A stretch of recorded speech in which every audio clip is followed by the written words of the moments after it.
Maintenant, on va parler un peu de la courbe d'Aston. La courbe d'Aston, c'est la courbe de l'énergie de liaison par nucléon d'un noyau en fonction de quoi? Du nombre de masses. Si on place les noyaux, si on cherche les énergies de liaison des noyaux qui se trouvent dans le monde, on trouve que ces noyaux sont distribués sur cette courbe. Cette courbe s'appelle quoi? La courbe d'Aston, l'énergie de liaison par nucléon en fonction de A. Lorsque le nombre de nucléons augmente de 0 à 20, on constate une irrégularité de la courbe. Remarquons bien, parfois croissante, parfois décroissante. C'est une manière irrégulière. C'est une chose irrégulière.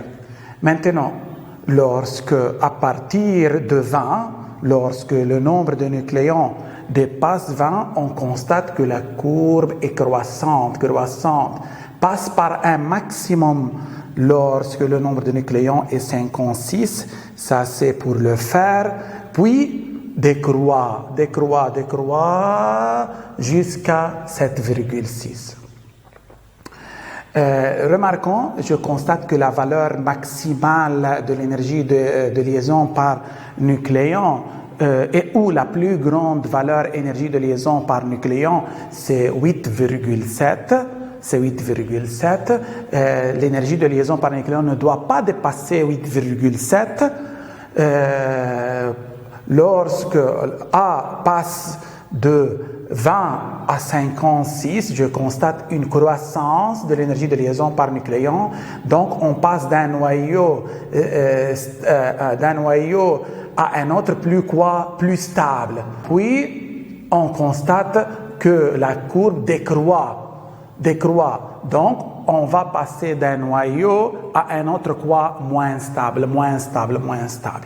Remarquons bien, on peut diviser cette courbe en plusieurs catégories. Remarquons, lorsque A est comprise est inférieure à 20, l'énergie de liaison par nucléon est quoi? Est inférieure à 8 MeV.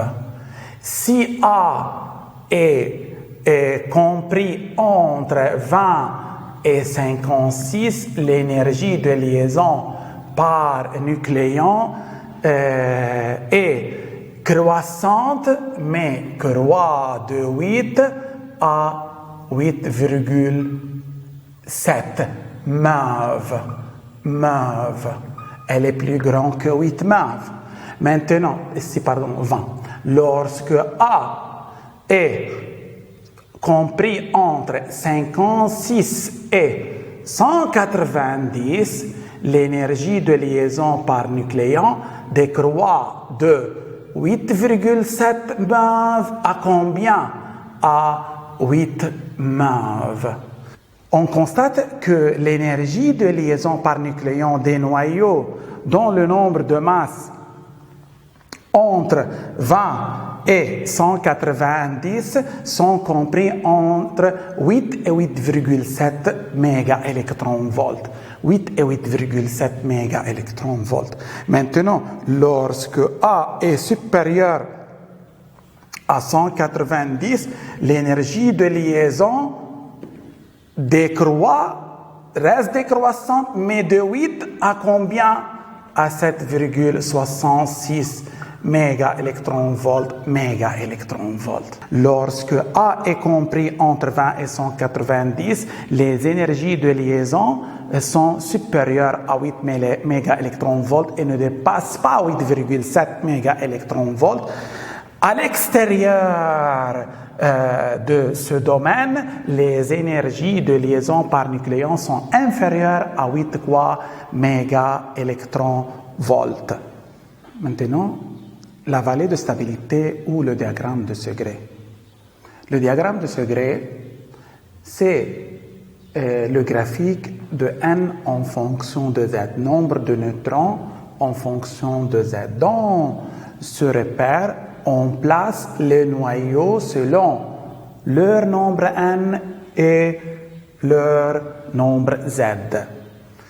On constate que les noyaux stables se trouvent dans cette zone. Ce sont les noyaux stables. Ce sont les noyaux instables en point bleu et en point quoi vert. La courbe de stabilité s'appelle quoi? Vallée de stabilité. S'appelle quoi? Vallée de stabilité. Tous ces noyaux dans cette zone sont stables. Ça, c'est la vallée de stabilité c'est une zone comportant les noyaux stables. Ça, c'est la première bissectrice. Dans ce repère, ça, c'est Y. Ça, c'est quoi?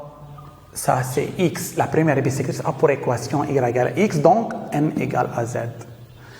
Qu'est-ce que je remarque? Je remarque que lorsque Z est inférieur à 20, qu'est-ce que je constate? Je constate que la vallée de stabilité est très rapprochée ou presque confondue avec quoi? Avec la première bissectrice. On constate maintenant que les noyaux stables sont correspondant à Z inférieur à 20 sont soit sur la première bissectrice ou juste au-dessus de cette bissectrice. Maintenant, remarquons, je constate que tous les noyaux se trouvent de ce côté de la première bissectrice. Maintenant, si je prends ce point de cette bissectrice, son abscisse et Z, son ordonnée est N égale à Z. Maintenant, un point au-dessus de ce point, de même Z, mais a un nombre de neutrons plus grand que N. Donc, pour ces points et d'autres, on a N supérieur à quoi? À Z. De ce côté, on a N supérieur à Z. Donc, tous les noyaux ont de neutrons plus que de quoi? Que de protons. Remarquons, mais lorsque Z est inférieur à 20, N et Z sont soit égales ou pratiquement quoi? Égales. Puisque tous les noyaux se situent de cette partie au-dessus de la première bissectrice, donc ces noyaux ont plus de neutrons que de protons. Sauf au départ.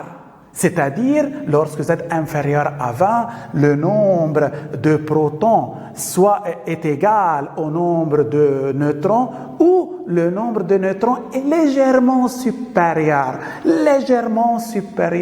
du nombre de quoi? Du nombre de protons. C'est-à-dire, je veux faire une conclusion, N est supérieur ou égal à quoi? À Z, toujours pour n'importe quel noyau. Pour n'importe quel noyau. Tout le monde d'accord? Pour n'importe quel noyau. Remarquons bien, maintenant, je vais faire une autre chose.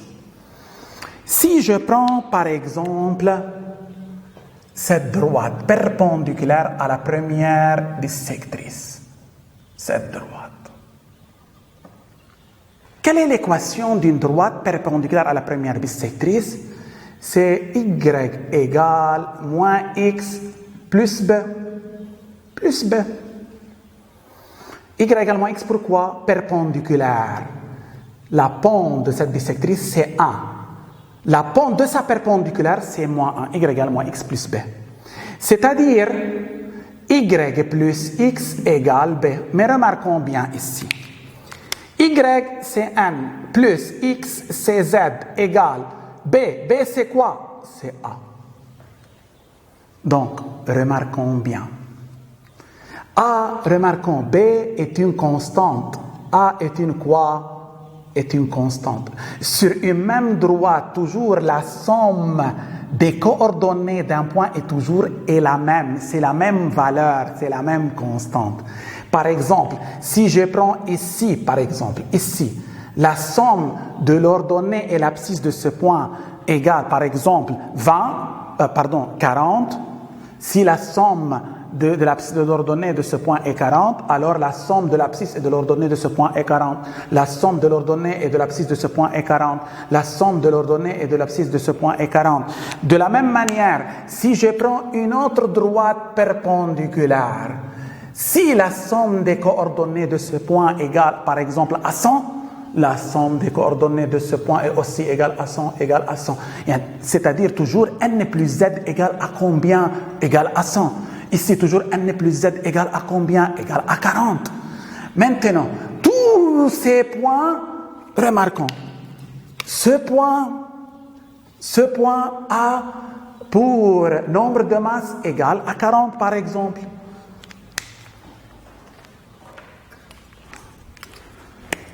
Ce point a pour nombre de masse égal à 40. Ce point a pour nombre de masse égal à quoi? Égal à 40. Remarquons bien. Mais plus on s'éloigne de la première bissectrice, le nombre n est plus grand par rapport au nombre z. Plus grand. Remarquons bien, ces noyaux comportent plus de neutrons par rapport au noyau stable. Ce noyau possède le même nombre de nucléons que ce noyau, mais le nombre de neutrons dans ce noyau est plus grand que le nombre de neutrons dans ce noyau. Ici, ça et ça, ces deux noyaux ont le même nombre de nucléons, mais le nombre de neutrons dans ce noyau est plus grand que le nombre de neutrons dans ce noyau. C'est-à-dire, le nombre de protons ici est plus grand que le nombre de protons dans ce noyau. Tout le monde d'accord? Ici, le nombre de protons est plus grand. Je vais recommencer. Tous ces points possèdent le même nombre de masses, le même nombre de nucléons. Mais plus qu'on éloigne de la première bissectrice, plus le nombre de neutrons va augmenter. Ça possède plus de neutrons que ça, et ça possède plus de neutrons que ça. Donc, par rapport au noyau stable, ce noyau possède plus de neutrons, et ce noyau possède quoi? Plus de protons par rapport au noyau stable. Maintenant, ce noyau possède trop de neutrons par rapport à un noyau stable de même nombre de nucléons, et ce noyau possède moins de neutrons par rapport au noyau stable de même nombre de nucléons. C'est-à-dire, ce noyau a un excès de protons par rapport à un noyau par rapport au noyau stable de même nombre de même nombre de nucléons. Donc, pour se transformer en un noyau stable, il va débarrasser de protons. Il va débarrasser ça de protons, et ça va débarrasser de quoi? De neutrons. Donc, ça possède un excès de neutrons par rapport à un noyau stable de même nombre de masses, et ça possède un excès de protons par rapport à quoi? À un noyau stable de même nombre de nucléons.